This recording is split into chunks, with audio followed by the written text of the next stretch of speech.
Greetings from Washington, D.C., and thanks to Leadership Anchorage for having this forum, and thanks to the Humanities Forum for all you are doing for our communities and our state. And it's important. I know we're going to talk a little bit about leadership. We certainly have some challenges that we're looking at right now: rising costs, inflation. One of the challenges that we're working on a lot back here in Washington, D.C. is our mental health challenges, particularly among our youth. This is something I don't think gets enough attention and is a real crisis levels in terms of depression, suicide, particularly after the pandemic for America's youth, Alaska's youth. So if you have ideas on that, please, our door is always open. We're working around the clock on that. But again, thanks for participating in this important forum.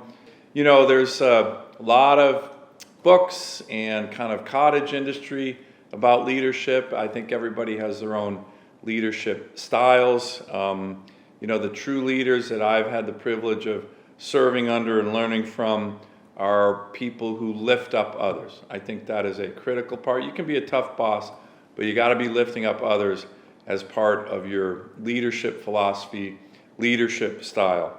I think leadership also means listening and understanding and having empathy, but of course it also means leading by example.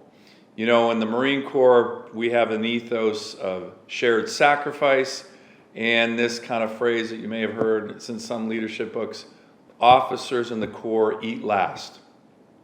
What does that mean? Well, it's actually really true. When you're out in the field or overseas and there's a chow line and you have all your men or women or both in your unit, it's the officers who lead that unit who always go through the line last. You eat last. You make sure the men and women under your care, under your leadership, are taken care of first.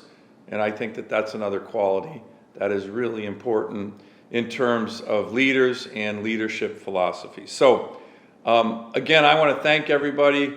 We need leaders in our state if we're going to fully realize the full potential of the great state that we live in and the great country that we live in. You're making that happen. Thanks for caring. Thanks for all you're doing for our state. And I look forward to working with you on these and many other issues.